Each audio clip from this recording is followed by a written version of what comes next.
Radio Natividad y el Diario Católico de Venezuela les da la bienvenida al curso Introducción a los Escritos de San Pablo, con Monseñor Mario Moronta y el presbítero Edwin Contreras. Este curso es avalado por la Universidad Católica del Táchira y el Instituto Universitario Eclesiástico Santo Tomás de Aquino.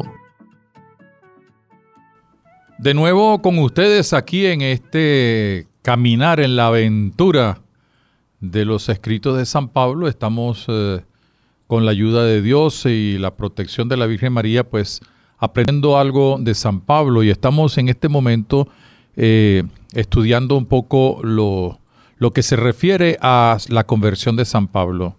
En las últimas secciones hemos visto algunos elementos importantes y sobre todo el autotestimonio de Pablo en 7 de los textos que él escribió. Y vamos a ver ahora los elementos más de carácter histórico, lo cual no significa que no haya contenido, que lo iremos descubriendo. En 3 textos del Nuevo Testamento, y los 3 corresponden al libro de los Hechos de los Apóstoles, donde se nos narra, con diversidad de estilos ciertamente, la conversión de San Pablo. Sin dejar de tener una profundidad teológica, se centran en algunos elementos históricos que son importantes también tenerlo en cuenta. Estos textos son el capítulo 9, versículo 1 al 19. Todos los versículos y el capítulo que vamos a mencionar son del libro de los Hechos de los Apóstoles. El segundo es capítulo 22, versículo 1 al 21. Y tenemos después el capítulo 26, en el versículos 4-18. Para adelantar un poquito la exégesis de cada uno de estos textos, que nos vamos a detener en algunos momentos con ellos, el primer texto del capítulo 9, versículo 1-19, es un relato hecho por el autor del libro de los Hechos de los Apóstoles. Y los otros 2 textos, el del capítulo 22, versículo 1 al 21, y 26, 4, 18, también escrito por supuesto por San Lucas, el autor del libro de los Hechos de los Apóstoles. La forma del relato es diversa porque es dentro de 2 discursos de defensa, de autodefensa de San Pablo. Vamos a detenernos en un primer momento en este capítulo 9, versículo 1 al 19. Vamos a leerlo. Ustedes no se olviden de tener siempre su Biblia abierta, sobre todo, bueno, para buscar, para refrescar, para tener en cuenta allí. Y no se olviden de tener su papel, su lápiz, también para tomar notas. Hay algunos que lo hacen directamente en su laptop o en la tablet. Eso es válido también. No se olviden de que si hay alguna pregunta, algún cuestionamiento, alguna aclaratoria, pueden ustedes dirigirse a intropablo@gmail.com. Vamos a leer entonces el capítulo 9, versículo 1 a 19. Entre tanto, Saulo, respirando todavía amenazas y muertes contra los discípulos del Señor, se presentó al sumo sacerdote y le pidió cartas para las sinagogas de Damasco, para que, si encontraba a algunos seguidores del camino, hombres o mujeres, los pudiera llevar atados a Jerusalén. Sucedió que yendo de camino, cuando estaba cerca de Damasco, de repente le rodeó una luz venida del cielo. Cayó en tierra y oyó una voz que le decía: «Saúl, Saúl, ¿por qué me persigues?» Él respondió: «¿Quién eres, Señor?» Y él dijo: «Yo soy Jesús, a quien tú persigues. Pero levántate, entra en la ciudad y se te dirá lo que debes hacer».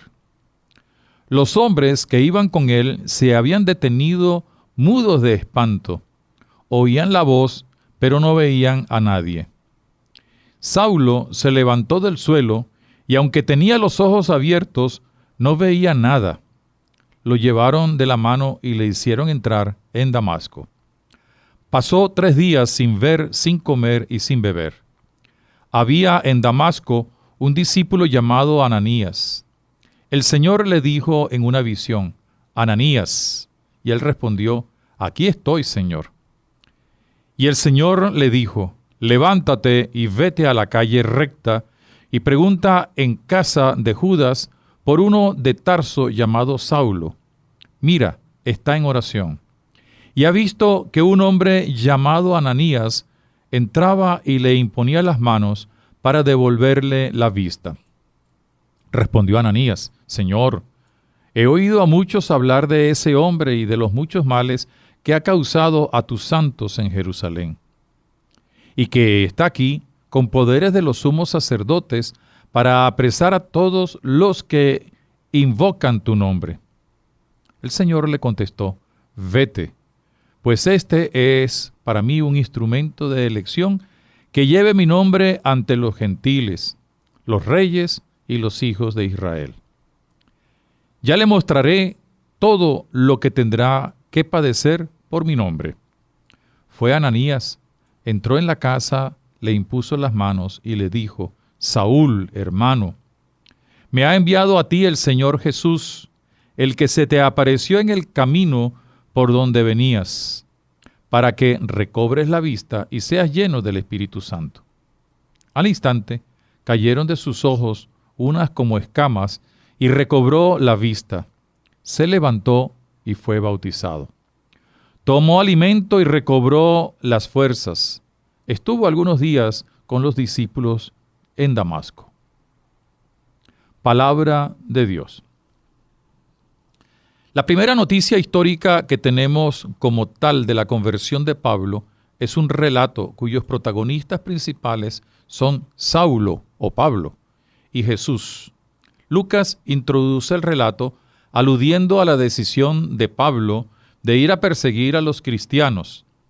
El evento acontece en el camino hacia Damasco y podemos ver, en base a los protagonistas, dividir el texto en tres partes. La primera, cuando Pablo entra en el camino de Damasco. Todo está centrado un poco en Pablo y Jesús, por supuesto. La segunda parte, que va del versículo 10 al 16, la primera parte, del 1 al 9, de la segunda, del 10 al 16, es la intervención de Jesús directamente a Pablo. Y en el versículo 17 al 19, que Pablo que es atendido por Ananías. Vemos algunos de los elementos formales. Vamos a ver ahora los elementos formales. Los elementos formales que son, cuando ustedes escuchen hablar en una exégesis, los elementos formales, significa aquellos elementos que son los primeros que uno descubre, los elementos, dijéramos, que resaltan en el texto en una primera lectura. No es que no sean importantes, son importantes porque es el primer contacto. Ese es como cuando alguien se encuentra con una persona que va a conocer, lo primero que le da es la mano, luego se fija en su cara, luego poco escucha, hasta cuando va penetrando un poco pues en la amistad o en el relacionamiento.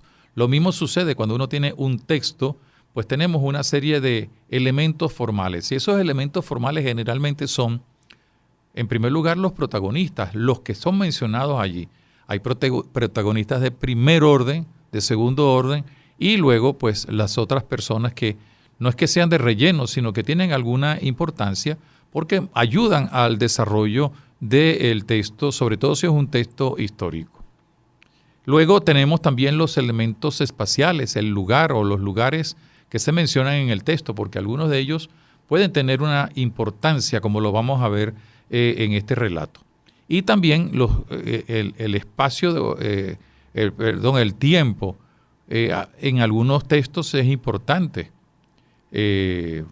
Sucedió tal día, o hay una relación, dijéramos, una referencia a algún acontecimiento importante, o a la hora del día en que se realiza el evento. Y luego pues hay otra serie de elementos formales que uno va descubriendo, para luego pasar a los elementos de contenido, que son generalmente los textos que dan una idea, los temas que uno encuentra ya en el desarrollo de los elementos formales y en el desarrollo del esquema, y que nos va a permitir no solamente descubrir el movimiento interno, sino la temática, es decir, todo lo que nos quiere enseñar el texto en cuestión.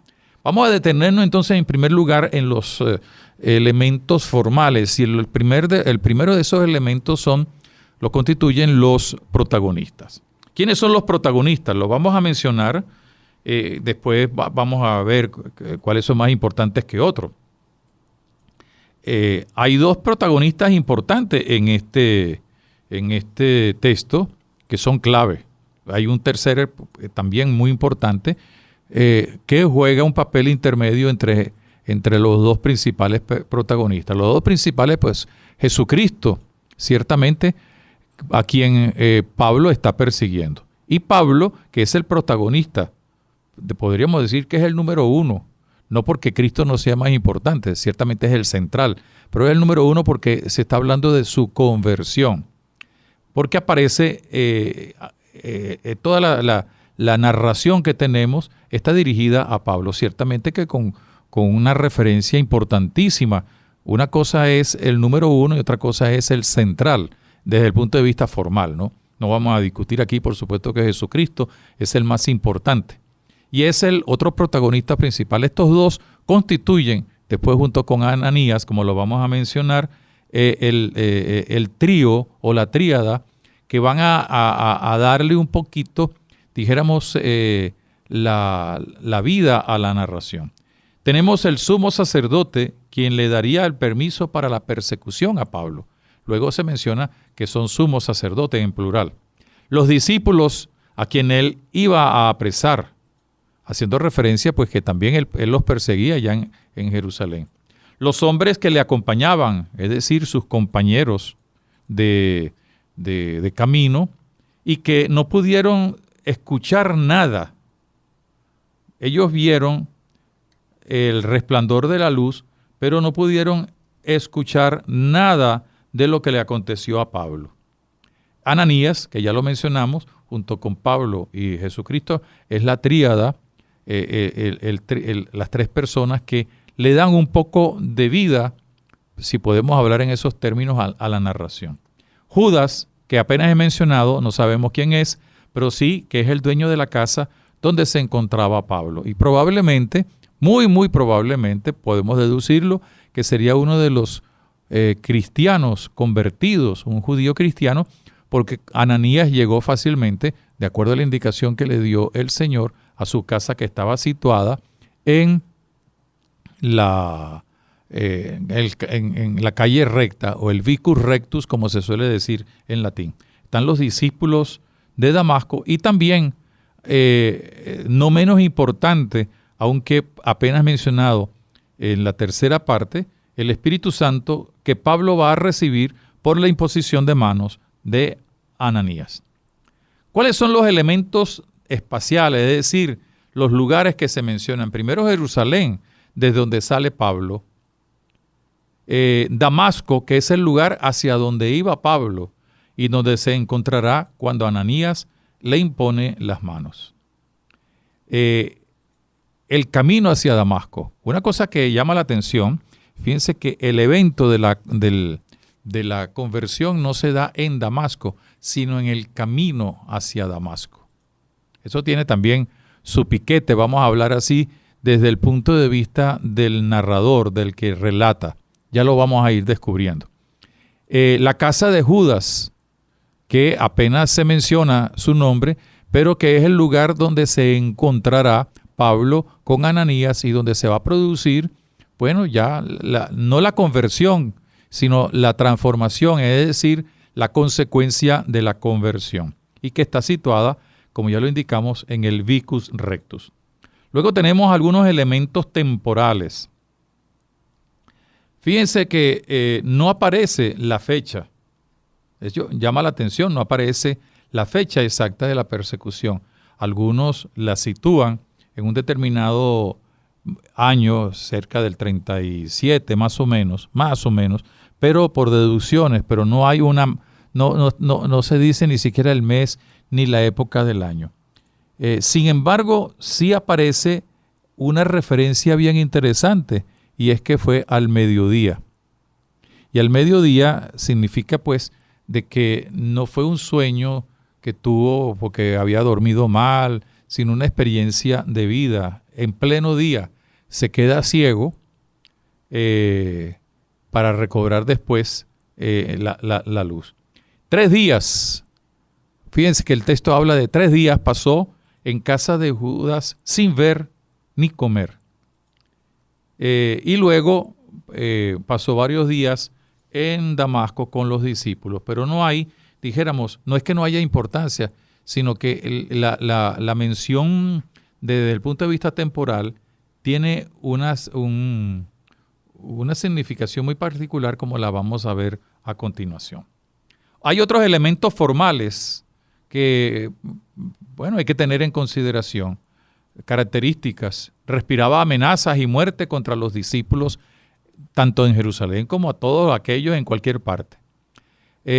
Después cayó en tierra envuelto en una luz. Nunca se habla de que se cayó de un caballo, sino que cayó en tierra. Se deduce porque probablemente haya ido en una cabalgadura, pero cayó en tierra envuelto en una luz. Quedó ciego y tuvo que ser conducido de la mano, aunque tenía los ojos abiertos. Esto es una cosa interesante, porque habla, dijéramos, de que la visión que le interesa a Pablo demostrar y a Lucas demostrar, tanto en su autotestimonio San Pablo, como en el capítulo 2, versículo 4 de la segunda carta a los Corintios, donde habla de la luz que lo sobrecogió, es la luz de la fe, no tanto la luz o la visión material, que ciertamente al perderla temporáneamente, pues hablaba de un símbolo particular. La duda también necesaria, interrogante, también necesario y lógica que tiene Ananías. Pero ¿cómo voy a ir yo a ese señor si es que él viene precisamente a ponerme preso? Pero también la acción de obediencia de Ananías, cuando el Señor le dice todo lo que le dice: no te preocupes que yo a ese señor lo voy a cambiar de perseguidor en gran anunciador del evangelio en medio de los gentiles. Y el otro elemento interesante que aparece allí, pues es, aunque apenas se menciona, es el bautismo, el bautizo, para recobrar también las fuerzas, no solamente espirituales, sino también materiales, cuando se dice que toma alimentos. Junto a estos elementos formales, que lo vamos a tener en cuenta cuando vayamos, fíjense ustedes, porque esto nos va ya introduciendo en la profundidad de los temas que vamos a ir descubriendo cuando nos metamos versículo por versículo, o al menos en los núcleos de versículos. Junto a esto, estos elementos formales esconden, vamos a decir esa expresión, quizá no la mejor, pero sí, esconden dentro de sí o llevan dentro de sí unos elementos de contenido que son necesarios e importantes tener en cuenta para nuestra reflexión. Hay que descubrirlo. Un elemento de contenido, y esto aparece también, ustedes lo recordarán en su autotestimonio, la decisión de Pablo, una decisión concreta de ir a apresar los discípulos que están en Damasco. Habla de su celo por la ley. Como no puede actuar por sí solo, va a pedir los poderes para hacerlo. Es decir, hay todo un montaje. No es que a él le dio la gana de ir a perseguir, no tenía nada que hacer, no, sino por su celo. Esto hay que destacarlo, porque es un elemento de contenido que nos va a permitir también entender la continuidad en el temperamento de Pablo, porque va a ser alguien que tenía celo y que lo transforma después en celo por el evangelio. La luz del Señor que lo envuelve produce una reacción, se cae al suelo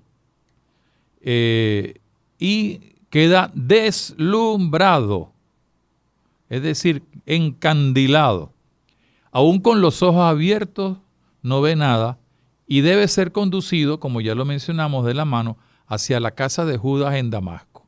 La luz, la ceguera, con los ojos abiertos, para luego esa luz que lo ha deslumbrado también le permita ver, bueno, ya sin necesidad de ese encandilamiento, lo que el Señor le está mostrando.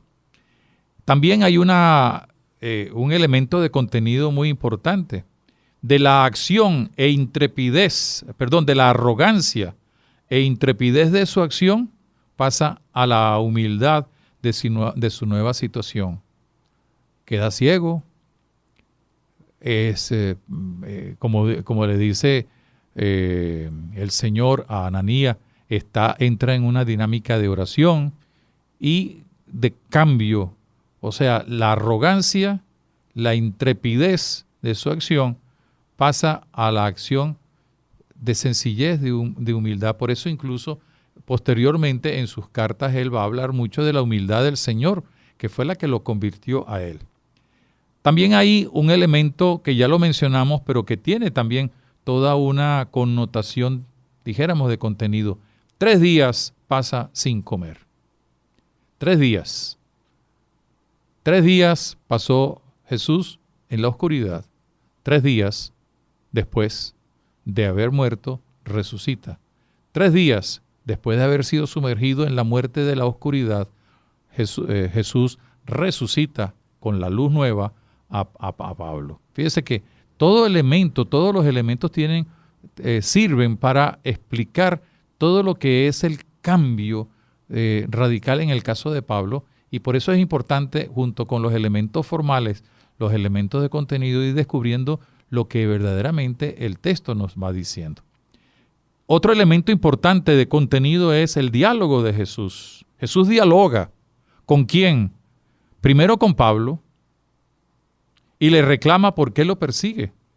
Y en segundo con Ananías, a quien le da la misión de atender a Pablo e imponerle las manos para su reincorporación o su incorporación al camino nuevo. Pero también es un diálogo que vence interrogantes. En el primer diálogo hay una interrogante que viene de Jesús, o una llamada. ¿Por qué me persigues? Saulo, Saulo, ¿por qué me persigues? ¿Quién eres tú, Señor? Otra interrogante. Soy yo, Jesús, que también ese término tiene un elemento de contenido que vamos a ver. El compartir con los discípulos posteriormente, el que Jesús le haya indicado, soy yo soy, para un judío que había sido maestro o casi rabino, estudiante de rabino, era como, bueno, algo muy particular, porque yo soy se traduce Yahvé, y por tanto es algo que le va a golpear enormemente a Pablo. Teniendo en cuenta estos elementos y la estructura antes presentada, veamos lo que nos dice el texto construido en forma concéntrica, los primeros versículos que coinciden con los últimos, y en el centro, pues todo el diálogo de Jesús con Ananías. Estos versículos del 1 al 9 presentan el motivo de la narración. Son 2 pasos que nos muestran, primero, la decisión de Pablo de ir a cumplir con lo que él considera una obligación, y luego lo que acontece en el camino y el diálogo con Jesús, para finalizar con el ingreso a Damasco, donde pasará 3 días y 3 noches sin comer ni beber. Vamos a ver entonces los primeros versículos del 1 al 2. Dicen lo siguiente: entre tanto Saulo, no dejen de tener su Biblia para escucharlo y leerlo, entre tanto Saulo, respirando todavía amenazas y muertes contra los discípulos del Señor, se presentó al sumo sacerdote y le pidió cartas para las sinagogas de Damasco, para que si encontraba algunos seguidores del camino, hombres y mujeres, les pudiera llevar atados a Jerusalén. En Hechos 7:58 aparece por primera vez la mención de Saulo, quien cuidaba las vestiduras de quienes martirizaron a Esteban. Y en el siguiente capítulo, el mismo Saulo es presentado como un perseguidor de los discípulos del nuevo camino. Lo podemos leer, vamos a leer los versículos 1 al 3 del capítulo 8. Saulo, vamos a buscarlo, capítulo 8, versículo 1 al 3, búsquenlo ustedes en su Biblia, vamos a leerlo. Saulo aprobaba su muerte. ¿La muerte de quién? De Esteban, y también de los discípulos. Aquel día, después de la muerte de Esteban, se desató una gran persecución contra la iglesia de Jerusalén. Todos, a excepción de los apóstoles, se dispersaron por las regiones de Judea y Samaria. Unos hombres piadosos sepultaron a Esteban e hicieron gran duelo por él. Entre tanto, Saulo hacía estragos en la iglesia, entraba por las casas, se llevaba por la fuerza hombres y mujeres y los metía en la cárcel. Al inicio del capítulo 9, que es el que nos interesa, que estamos viendo ahora, se enlaza con esta noticia antes transcrita. Se nota que mientras la iglesia va predicando y extendiéndose, Pablo ha tomado con celo ferviente la defensa de su religión y por eso persigue a quienes se han alejado para seguir a Cristo. Lo que aparece reflejado en el versículo 3, capítulo 8 que hemos leído, se enlaza con la decisión que toma Pablo. Va donde el sumo sacerdote y le pide cartas, es decir, autorización para ir a Damasco a traer atados a Jerusalén a los discípulos de Jesús. Si hubiera conseguido discípulos que no venían del judaísmo, probablemente no los hubiera llevado a Jerusalén o los hubiera tratado con más benignidad. A él le interesaba, sobre todo era porque los judíos se estaban convirtiendo al cristianismo. Y es lógico que fuera a las sinagogas. ¿Por qué? Porque los cristianos se reunían o en el templo o también en las sinagogas, en las poblaciones que estaban fuera de la capital y lejanas del templo. Es importante resaltar la identificación de los discípulos de Jesús, los seguidores del camino. ¿Por qué? No solo por ser una denominación con la que eran conocidos en los inicios, sino por lo que acontecerá un poco más tarde, porque es en el camino, no en Damasco, es en el camino donde va a encontrarse con el Señor. Y el camino que él persigue es el camino donde deberá posteriormente transitar. Leemos ahora los versículos 3 al 6 en esta primera parte de este texto que estamos estudiando. Sucedió que yendo de camino, dice la palabra de Dios en el libro de los Hechos de los Apóstoles, cuando estaba cerca de Damasco, de repente le rodeó una luz venida del cielo. Cayó en tierra y oyó una voz que le decía: Saúl, Saúl, ¿por qué me persigues? Y él respondió: ¿Quién eres, Señor? Y él le dijo: Yo soy Jesús, a quien tú persigues. Pero levántate, entra en la ciudad y se te dirá lo que debes hacer. Como lo subrayáramos antes, yendo de camino hacia Damasco, además de hacer mención del espacio concreto donde se efectuó el evento transformador, no podemos obviar la connotación teológica. Persigue a los del camino, y el camino o senda a transitar se le va a convertir, valga la redundancia, en el camino para lo que va a suceder posteriormente. No había llegado a Damasco, por eso muchos intérpretes suelen destacar que era junto o cerca a Damasco, donde se efectuó el encuentro con el Señor. Más bien, como lo veremos posteriormente, es en esa ciudad donde va a terminarse todo el evento con el bautismo. Quiero dejar en el aire algo que nos va a llamar la atención y por eso prefiero dejarlo para el final, ya cuando terminemos un poco este capítulo. ¿Cuál es el significado? ¿Por qué la importancia de Damasco? ¿No? Pero le dejo la pregunta para que todos ustedes también se llenen de interrogante o de curiosidad. De repente, en el camino, sin él esperarlo, sucedió el evento. Lo que menos esperaba Pablo era eso. Este es descrito con un hecho que tiene también su coloración teológica. No es derribado por una fuerza brutal de alguien con su ejército. Hubiera a lo mejor podido y a lo mejor habría tomado las previsiones para evitar una emboscada. pero es que es derribado por la sorpresa y la admiración que le causa la luz que le llegó desde el cielo. Algunos hablan como una especie de rayo, de centella. Es probable que haya tenido esa sensación. Pero es un símbolo de la acción divina que va a cambiar la vida del interpelado.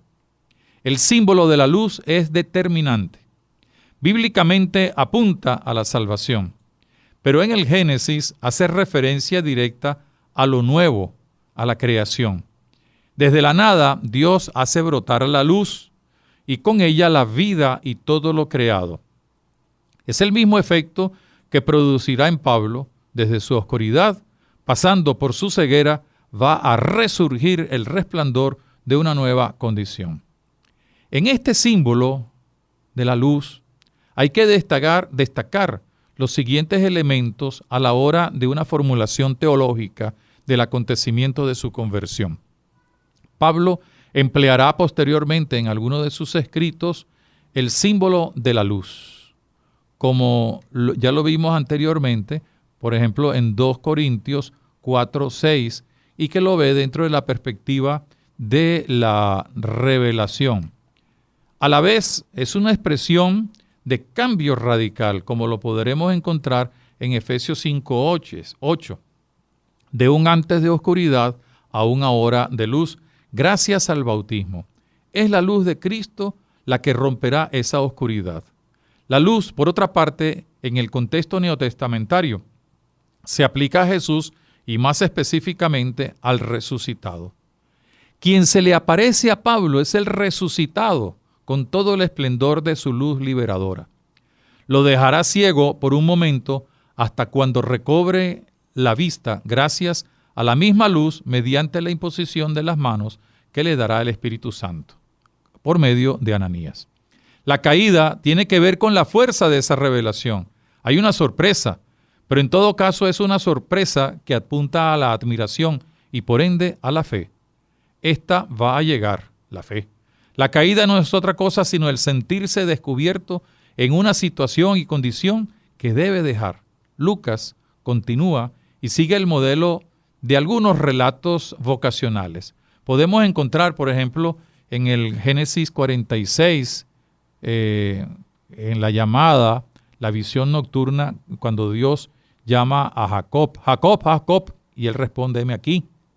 También en el Éxodo, capítulo 3, versículo 4 a 10, cuando Moisés es llamado desde la zarza ardiente.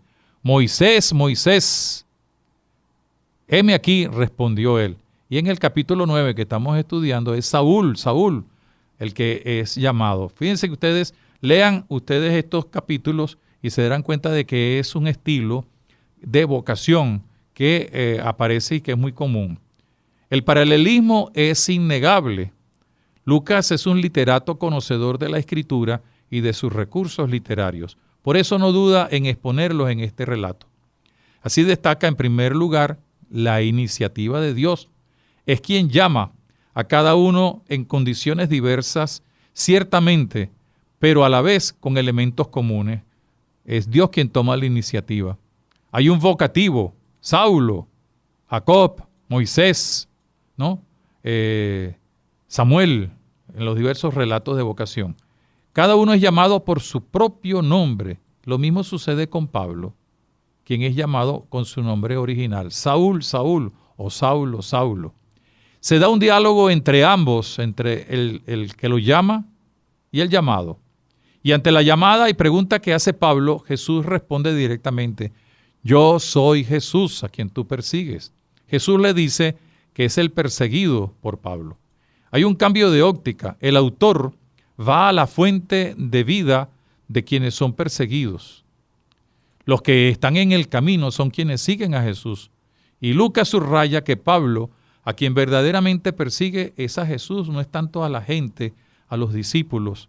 Pero a la vez hay una definición clara de la esencia de Jesús. Pablo lo entenderá por sus mismos conocimientos rabínicos. El Señor se le presenta con la definición de Dios, yo soy.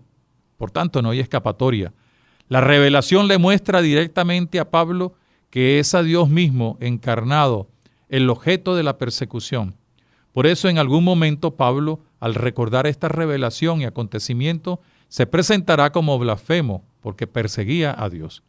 Y viene inmediatamente el imperativo: levántate, entra en la ciudad y se te dirá lo que debes hacer. Hay tres formas imperativas. Una no es la simple orden de alzarse, es levantarse, que significa surgir y que es un vocablo de corte pascual. Tiene que ver con la resurrección, resucita, cambia, pasa de la muerte a la vida. Pablo es invitado a levantarse, en el fondo es preparar el camino para identificarse con la resurrección. El segundo mandato indica dónde tiene que ir. En vez de ir ahora a buscar a los que iba a perseguir, va a ser el buscado por uno de los perseguidos.